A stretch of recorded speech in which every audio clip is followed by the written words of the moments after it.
Hey guys, it's Alyssa from pileoffabric.com.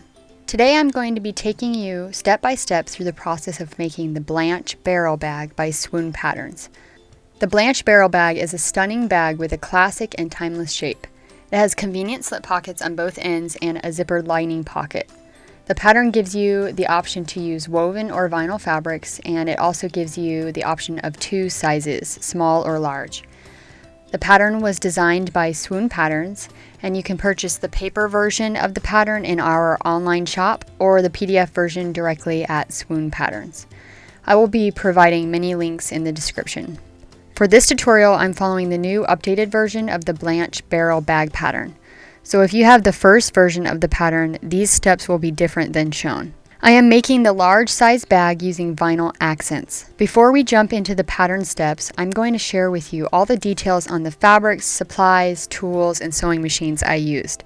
These items are not all required to make the Blanche barrel bag, but you will see me using them throughout the video. I won't be listing exact amounts or measurements, so be sure to refer to the pattern. Fabrics and materials used. For the exterior fabric, I used a new grid from Avant Garde by Art Gallery Fabrics. For the lining fabric, I used XOXO in Pink Cheeks by Cotton and Steel Fabrics. For the contrasting fabric, I used glitter vinyl in Galaxy Black.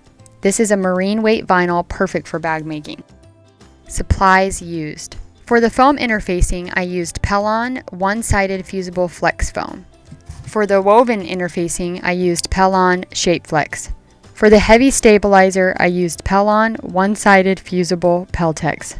Additionally, and not called for in the pattern, I used Pellon Deco Fuse, which I will talk about later on. I chose to make my own piping for the bag. For this, I used size 532 cotton cord and 2-inch unfolded bias strips from my lining fabric. Hardware used. For the handles, I used 3/4 inch D-rings in nickel. For the side extra strap connectors, I used 3/4 inch chunky rectangle rings in nickel. To fasten the bag handles to the D-rings, I used 7/16 inch double cap rivets in nickel. As an extra, I added 1/2 inch purse feet in nickel. And as another extra, I made a fun glitter vinyl tassel with a 1/2 inch swivel snap in nickel. I used a size 3 zipper in white and a size 4.5 zipper in black. Tools and supplies used. I used Elmer's washable school glue with a fine glue tip for temporary glue basting. I used all-purpose contact cement for permanent glue basting. I used Fibbing's edge dye finish in black to finish the raw edges of my vinyl handles. I used Clover Wonder Clips and spring clamps to hold my pieces together. I used double-sided permanent adhesive tape for a permanent basting option. A rubber mallet for flattening folded vinyl. You will see in the video I use a Little Wonder rivet press to set my rivets, but you can also use a more simple, affordable hand rivet setter. We sell the one shown in the image in our shop, and it will set multiple size rivets. You will also see I used a rotary hole punch to punch my rivet holes. But again, you can use a simpler, more affordable hole punch set. We sell the one shown in the image in our shop, and it will punch multiple sizes. Sewing machines used. It isn't required that you have a specific type of machine in order to sew the Blanche barrel bag. Many sewers use basic home sewing machines. You may find the layers a bit thick on a home sewing machine, but it's absolutely possible. For the bag exterior and vinyl, I'm sewing with my industrial sewing machine, an Artisan 335B walking foot cylinder bed compound needle feed machine. For the lightweight interior, I'm sewing with a Juki TL 2010Q machine that is in a So Easy flatbed table. If you are using a home sewing machine and would like to work with vinyl or leather, here are some tips. When sewing vinyl or leather, it is extremely helpful to use a Teflon or roller presser foot, sharp leather or denim needles, and a longer stitch length. Vinyl and leather cannot be pressed from the right side. Instead, press from the wrong side and use a pressing cloth to protect your iron. Try to avoid back stitching on vinyl or leather. Instead, keep your thread tails long, knot, and bury them. Do not pin vinyl or leather. Instead, clip, glue baste, or use adhesive tape. Alright, it's time to get started. Step 1. Prepping. Follow the instructions for step 1 in the pattern and cut all your fabric and interfacing. Then fuse your interfacing to the appropriate fabric pieces. I did not take a video of this step because I feel like it was pretty simple and would leave time for the harder parts that we're going to work on. Extra preparation. There were a few extra steps I took to prepare that were not in the pattern instructions. After fusing interfacing to my fabrics, I always like to trim any excess interfacing or foam away. This ensures my seam allowances will be even and accurate. I added purse feet to my bag. I find it is easier to do this before the bag is assembled. On the wrong side of the bottom panel, I measured approximately 3.5 inches from the short edge and a 1.5 inch from the long edge and marked. Using a rotary punch, I punched an 1/8 of an inch hole through my marks.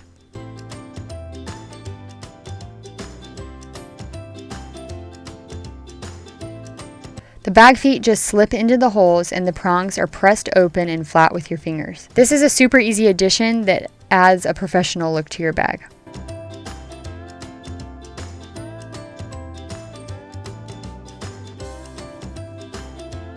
I chose to make handmade piping from the same fabric I used for the lining of the bag. To do this, you will need to make 2.5 yards of continuous bias tape, about 2 inches wide when unfolded. I suggest using a narrow zipper foot for your machine. Then just wrap the bias tape around the cord, wrong sides together, and sew snugly against the cording. But do not sew as close or as tight as you can. You want a little gap between your stitching and the cording for later on. Step 2, zippered pocket. Now we will continue to follow the instructions in the pattern. I am folding the lining main panel in half, wrong sides together, and pressing a crease down the center.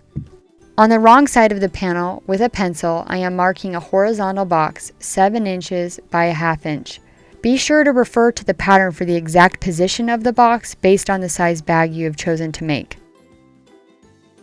Now I will flip the lining main panel over to the right side. I fold the pocket panel in half lengthwise, wrong sides together to create a center crease. I lay the pocket panel, right side down, centered on top of the main panel. You can't see it from this side, but the pocket panel piece is laying over the rectangle box I just drew. I pin the pocket panel in place and flip my lining main panel back over to the wrong side. At my sewing machine, I am sewing directly on the line of the rectangle box with about a size 2 stitch length through both layers. It's important to stay on the line and pivot properly around your rectangle to get perfectly sharp corners.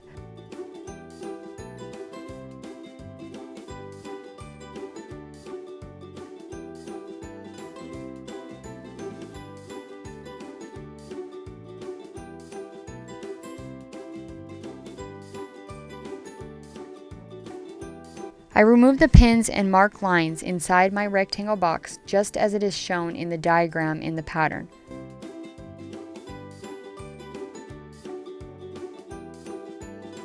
Very carefully, I cut through all of the layers directly on the markings inside the box. It's really important that you cut as close as possible to the stitches in the corners of the box, but do not cut through your stitches. I press my stitches with a hot dry iron to set the seam. Then I pull the pocket panel through the opening and finger press it flat against the wrong side of the lining main panel.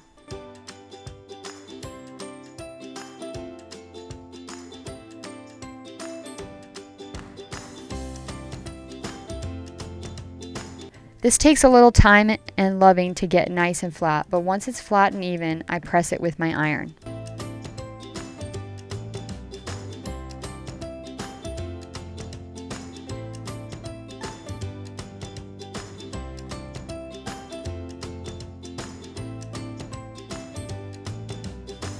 With the pocket panel facing up, I'm sticking double-sided adhesive tape along the edges of the rectangle box. You could also use a glue stick for this. Then I stick my smaller zipper face down, centered over the hole, with the zipper pull in the opening.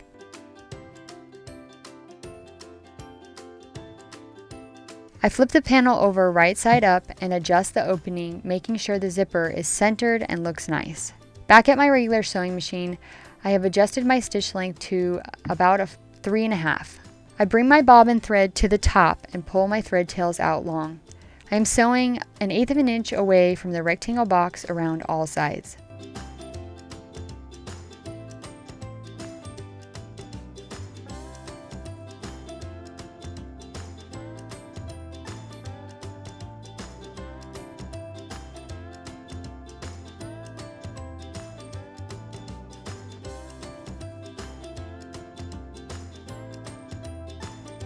When I reach the starting point, I leave my thread tails long again. I thread the ends of my thread tails in a self-threading needle and stick the needle through a hole in the stitching, pulling the threads to the wrong side. I do this with all the thread tails and then tie them in a knot on the wrong side. This process takes a little more time, but I find it leaves a cleaner finish in the top stitching as opposed to thread buildup from back stitching. I trim off the excess coil zipper. I fold the loose short edge of the pocket panel up to meet the edge above the zipper, and I press the fold with an iron. I pin the pocket panel on both edges.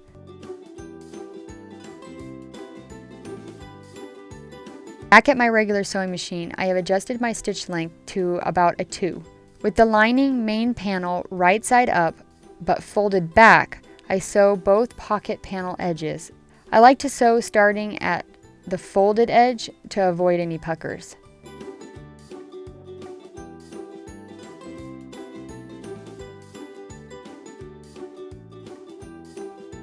Then I sew the top edge of the pocket panel shut. Now I have a finished lining zippered pocket. Step 3B and C, vinyl handle connectors. When making the vinyl handle connectors, the pattern does not use any interfacing or stabilizer. However, I like to cut a piece of Pellon deco fuse to the finished size of the connector and fuse it centered on the wrong side of the vinyl. I find I get a crisper edge and it's easier to fold using the deco fuse. I am placing double-sided adhesive tape on the wrong side of the handle connectors on all edges. Contact cement also works really well for this process.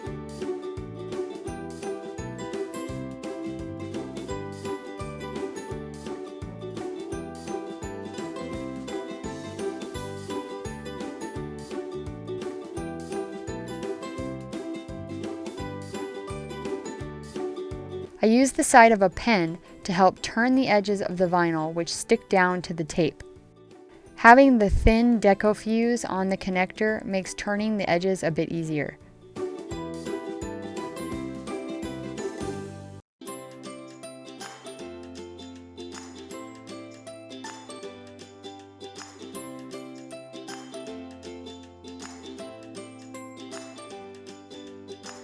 I used the end of the pen to smooth out any bubbles from the edges.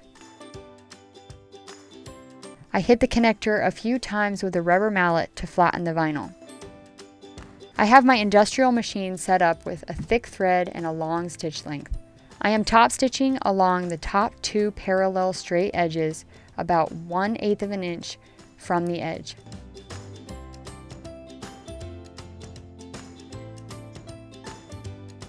I keep the thread tails long as usual.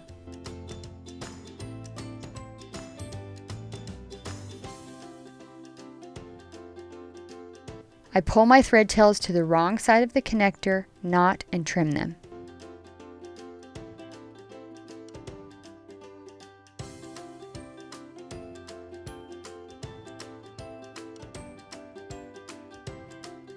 I slide a D-ring onto the top straight end of the connector.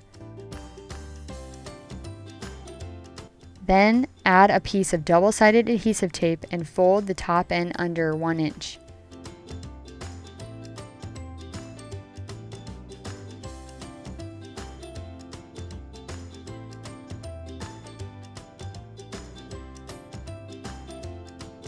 I top stitch across the connector with my foot as close to the D-ring as possible to secure the D-ring in place. I repeat this process for all 4 of the handle connectors. Attaching the handle connectors. I lay one exterior main panel right side up. I mark the center with a vertical line. Then I mark a parallel line to the left of the center line. Be sure to check the pattern for the exact distance of these lines. It is different for both size bags.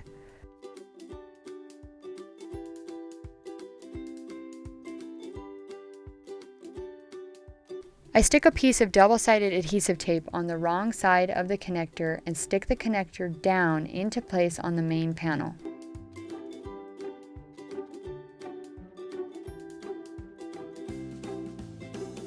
I repeat this process for the second connector.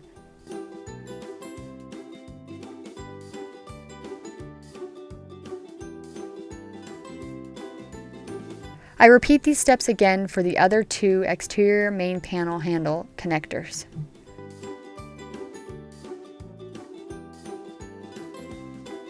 Then lay my ruler over the top of both connectors and gently hammer the connectors with my rubber mallet. At my industrial machine, I start top stitching 1/8 of an inch from the folded edge. It is easier to start on the side of the connector as opposed to one of the points. I go really slow and I hand crank the wheel on my machine more than I actually press the foot pedal. I always put the needle in down position before I rotate.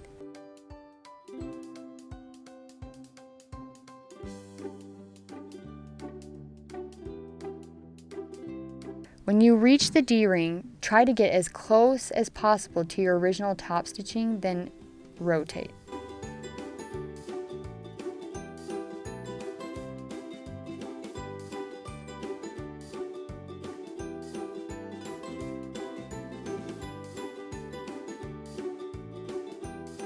I keep the thread tails long as usual and repeat the process for all 4 handle connectors. I pull my thread tails to the wrong side of the connector, knot and trim them.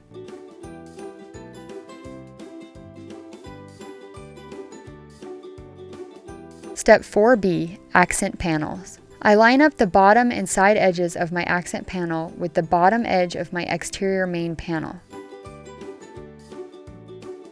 I place clips around the edges to hold the accent panel in place. At my industrial machine, I top stitch along the top curved edge of the accent panel with about 1/8 of an inch seam allowance. Then I continue to machine baste along the right, bottom, and left edges.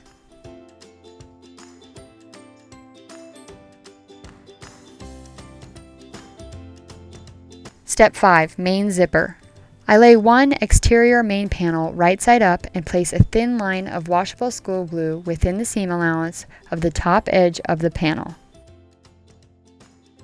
I place the main panels right sides together, matching all edges, and stick down the top edge on the glue.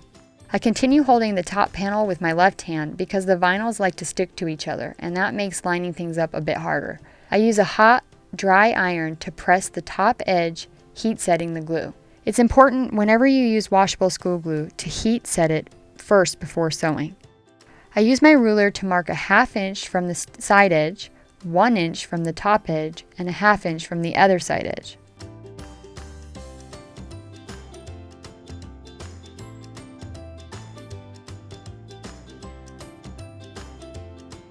On my regular sewing machine, I have adjusted my stitch length to about a 2. I line up the 1 inch line I drew with the needle. I sew a 1/2 inch and then backstitch, then sew a 1/2 inch again and stop. Then I switch my stitch length to a 5 for a basting stitch and continue sewing until I get to my second 1/2 inch line.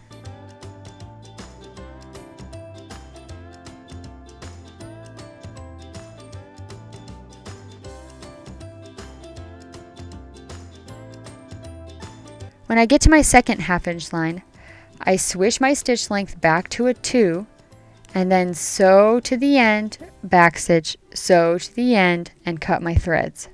I use my fingers to pop open the glue between the seam allowance. I press the seam allowance flat with a dry hot iron. I place double-sided adhesive tape on either side of the seam. If I were to do this step again for another bag, I would place the tape about a stitch width or 2 closer to the center seam than I did with this bag.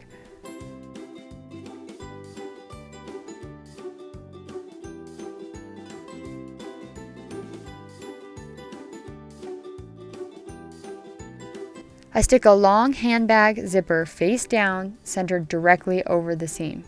You can't really see it well in the video, but the zipper pull is completely pulled to the end of the zipper that's not currently taped to the panel. This may seem odd, but you will understand why I do this in a moment. At my industrial machine, I top stitch about 1/4 of an inch away from both sides of the center seam. Depending on your sewing machine, you may find you need a zipper foot for this step.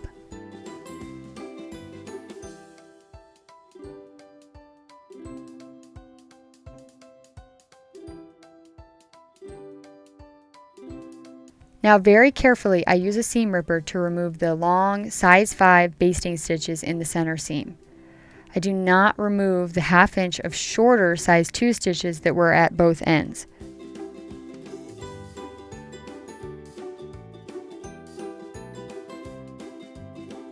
I can now push my zipper pull through the hole at the end under my 1/2 inch section and pop it out in the open section of the seam. Here in the video I have 2 zipper pulls. Later in the video you will see I only have 1 zipper pull, and that's because I accidentally took it off. Whoops! I trim the excess zipper tape off and use a lint roller to clean up stray threads.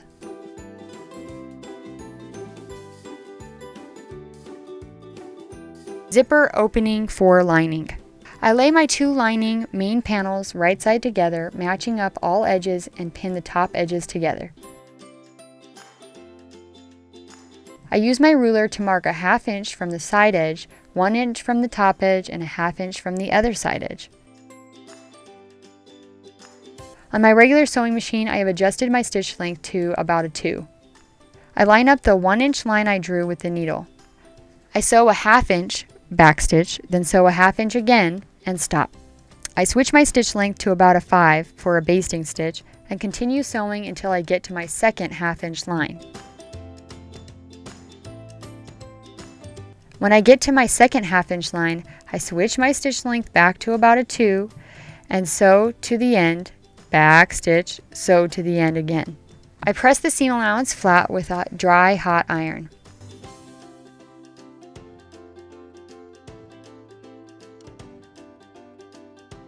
Now very carefully I use a seam ripper to remove the long size 5 basting stitches in the center seam. I do not remove the 1/2 inch of shorter size 2 stitches that were at both ends.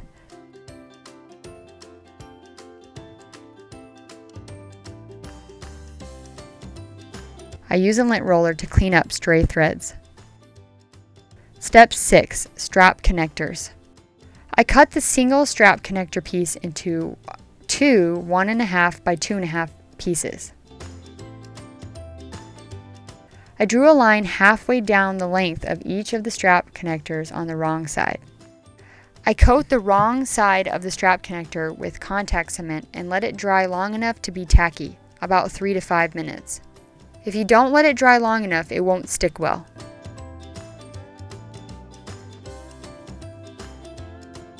I fold each long edge to the center line so that the long edges are butting together, and I press with my fingers.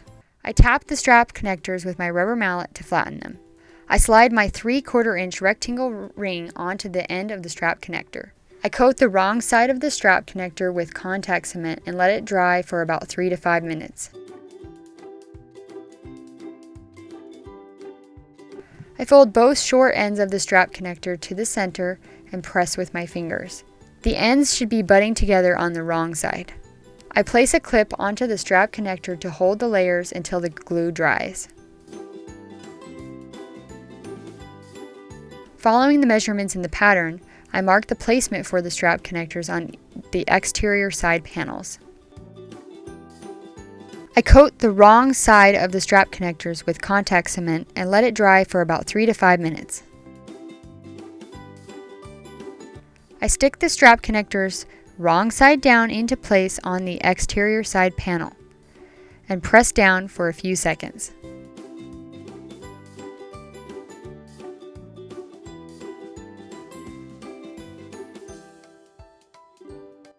At my industrial machine, I top stitch in a square around the edges of the strap connector. I advance forward using my hand wheel so I have more control of my stitches and can go slowly.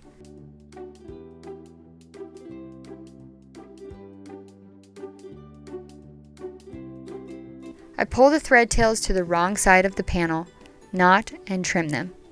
Then I repeat these steps for the second strap connector and side panel. Step 7. Side pockets. I place a thin line of glue along the top edge of my exterior side pocket panel. I stick a piece of piping along the top edge of the exterior side pocket panel onto the right side. I press the top edge with a hot, dry iron to set the glue. I place another thin line of glue within the seam allowance of the piping. I lay the lining side pocket panel on top of the exterior side pocket panel that has the piping. Right sides together and match all raw edges. I press the top edge again with a hot, dry iron to set the glue. With my zipper foot, I sew very tightly against the piping. I open the pocket panels up and press the seam and piping flat. I trim off any excess piping or cord.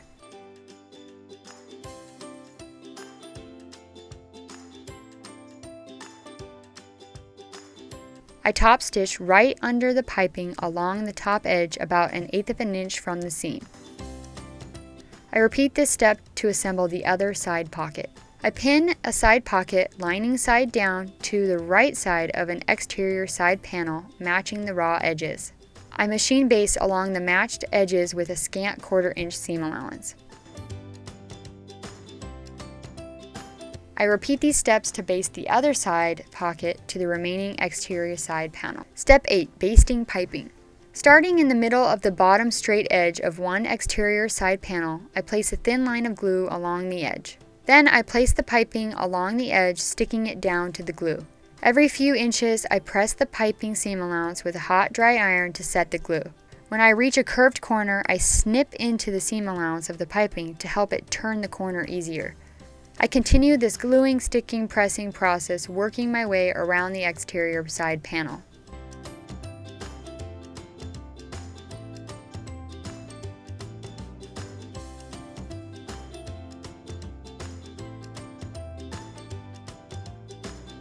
I overlap the two ends and leave about 1 inch of piping ends hanging off the bottom.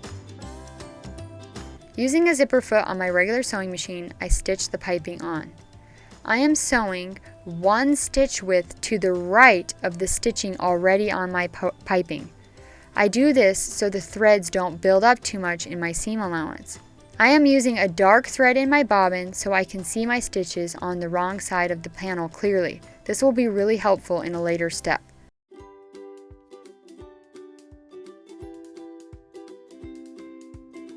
I trim the ends of the piping to match the raw edge of the panel. I repeat these steps for the second exterior side panel.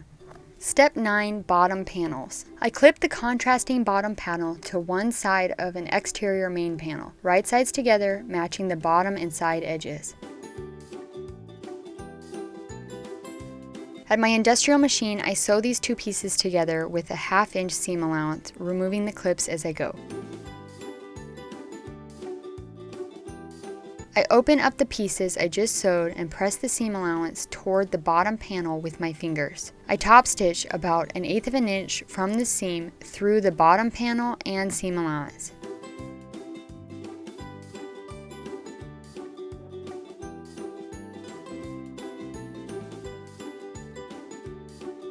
I clip the other long edge of the contrasting bottom panel to the bottom edge of the other exterior main panel. At my industrial machine, I sew these two pieces together with a 1/2 inch seam allowance, removing the clips as I go. I open the main zipper completely and feed the closed end of my zipper under my presser foot and push my zipper to the side so I can reach the seam at the bottom panel I haven't top stitched yet. I finger press the seam allowance toward the bottom panel as I top stitch about 1/8 of an inch from the seam. This process takes some pushing and smushing of your bag. It also really helps if you use the free arm on your machine if you have one.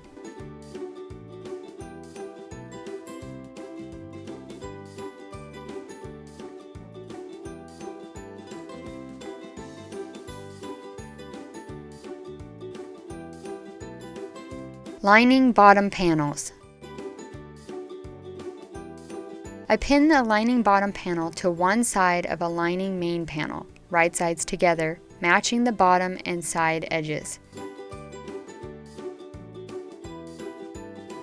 I pin the other long edge of the lining bottom panel to the bottom edge of the other lining main panel.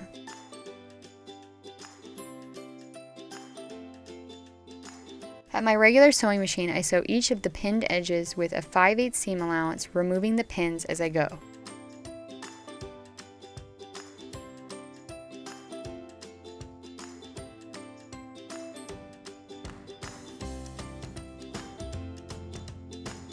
Step 10. Assembly. Assembling the exterior. I use the side panel paper pattern piece to mark the top center and bottom center on the wrong sides of both exterior side panels.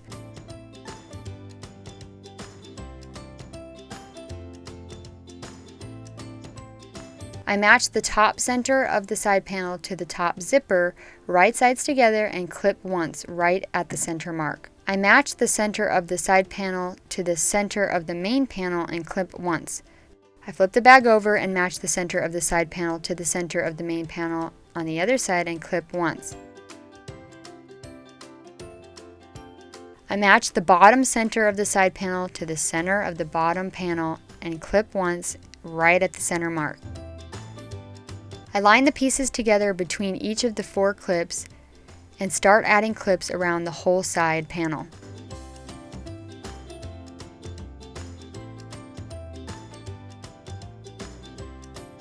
The entire side panel is clipped to the main panels. At my industrial machine, I have the side panel wrong side up under my presser foot. Here is where the darker thread in the bobbin of your piping basting stitches comes in handy. I make sure I am stitching 2 stitch widths to the left of the piping basting stitches. Doing this makes sure my basting stitches on my piping won't show on the outside of the bag when it's finished. It also makes sure that the piping is sewn in snugly.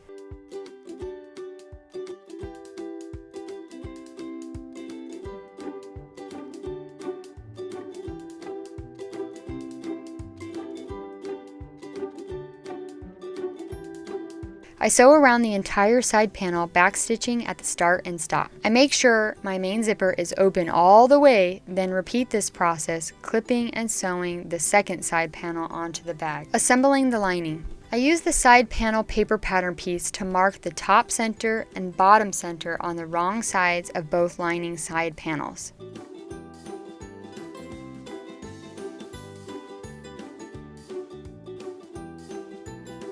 I match the top center of the side panel to the top opening, right sides together, and pin right at the center mark.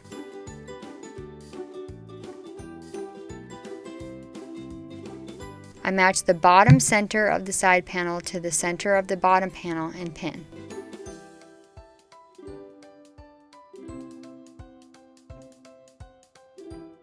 I line up the pieces between each of the pins and start adding pins around the whole side panel. You will probably find that your side panel is a little bigger than the main panels for the lining. This is because the lining was assembled with a 5/8 seam allowance instead of a 1/2 inch like the exterior. The lining is sewn with a larger seam allowance so it does not sag inside the bag. You will just have to ease the extra side panel into the seam allowance and slowly work out any bubbles or creases.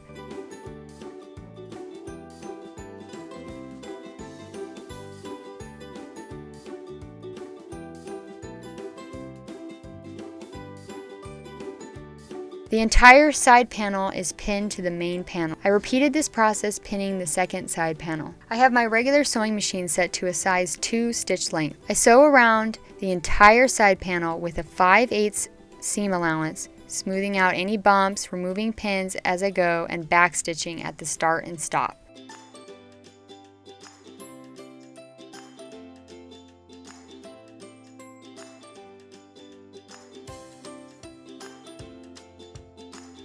I repeat this process for the other side panel. Step 11, attach lining. I did not get a video of it, but I flipped my exterior right side out. You will have to really smush your bag to do this. Don't be scared though, your bag will bounce back into shape. With the exterior right side out and the lining wrong side out, I stuffed the lining into the exterior. I clip the top edges of the lining and zipper together, matching the folds of the lining opening with the folds of the exterior exactly. The zipper teeth are sandwiched between the fold. The zipper teeth, exterior folds, and lining folds are all perfectly aligned. It may seem odd that the lining is rubbing against the zipper teeth, but the zipper pull actually will glide smoothly between the exterior and interior folds rather than next to them. I have my industrial machine set to the same stitch length I used when top stitching the main zipper before. I am using black thread on top like before, but I'm using a white thread in my bobbin to blend better with my lining fabric. With the main zipper open completely, I stick the bag over my free arm and push it as close to the start of my original top stitching as I can. I pull my thread tails long and begin top stitching right over the existing top stitching to secure the lining.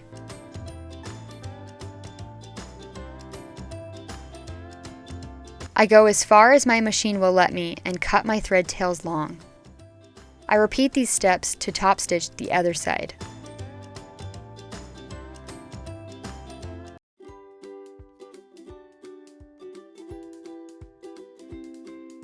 I neatly knot, bury, and trim all my threads so they are hidden and secure.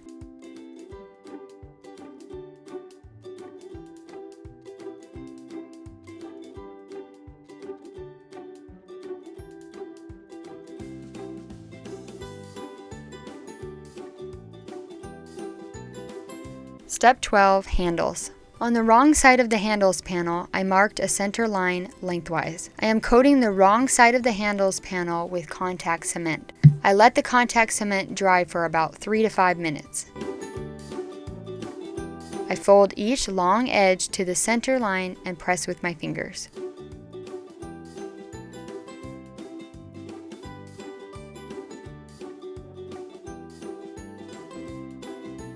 I tap the handle a few times with my rubber mallet to flatten it. I continue working down the length of the strap.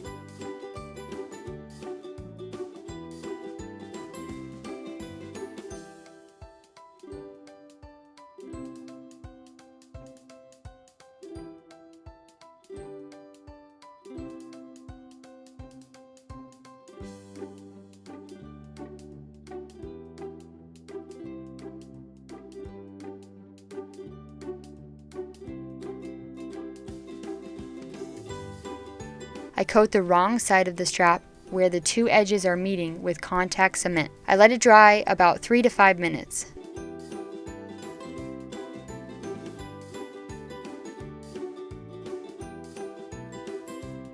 I fold the handles in half one more time and press with my fingers. I place a few clips on the handles until the glue dries.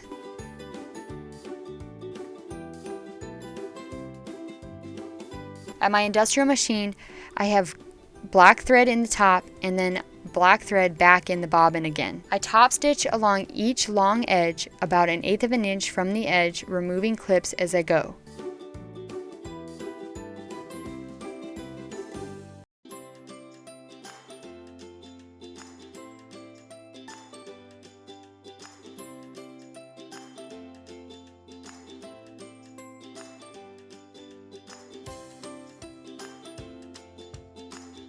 I folded the handles panel in half and cut it into 2 handles.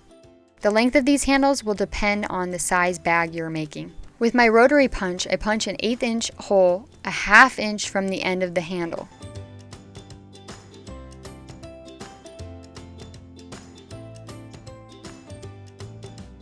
I feed the handle into the D-ring to check where the second hole should be punched.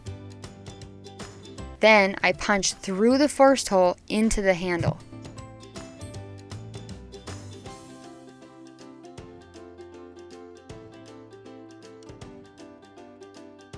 I use the placement of these 2 holes as a guide and punch holes in each of the handle ends.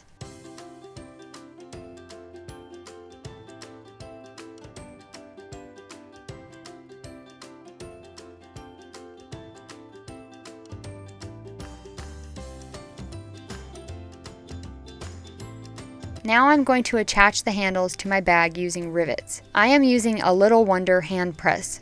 This press is usually bolted to the table, but I moved it so you could see it on the video. It is much easier and more accurate to use when it's bolted and does not move. You can also install rivets with a simple rivet setter tool that is concave and an anvil and mallet.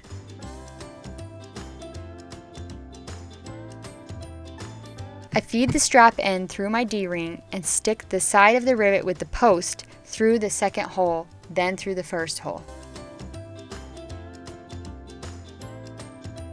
I position the bottom rivet that is in the strap onto the bottom of my rivet die set. I stick the other side of the rivet into the top mold of my rivet die set. I make sure both top and bottom pieces of the rivet line up, and then I pull the handle down on my rivet setter and press hard.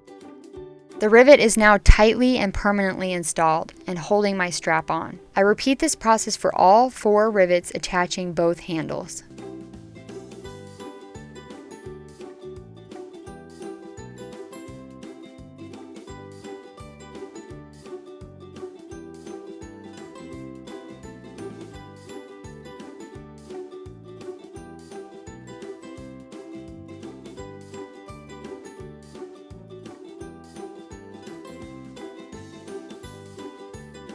The bag is now finished, but before I go, I will show you how to make a fun, easy tassel to clip to your zipper pull. I cut a piece of glitter vinyl 4 3/4 inch wide by 4 inch tall. I mark a line horizontally 1 inch from the top edge on the wrong side. Under the 1 inch line, I mark 15 lines vertically. They are spaced every 1/4 inch.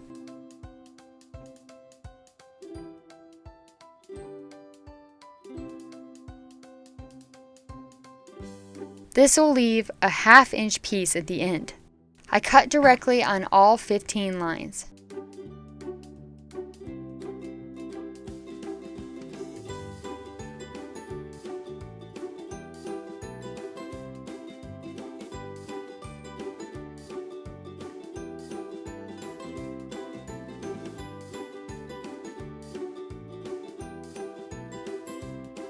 I coat the wrong side of the top 1 inch portion and the right side of the last 1/2 inch fringe with contact cement and let it dry about 3 to 5 minutes until tacky.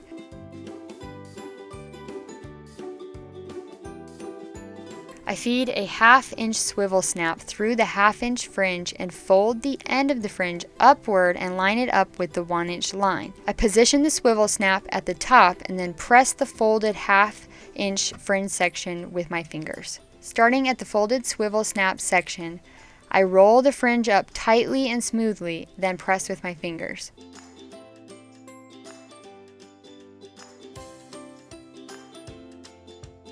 I place a clip on the tassel until the glue dries. I remove the clip and punch an 1/8 inch hole through the top 1 inch section of the tassel.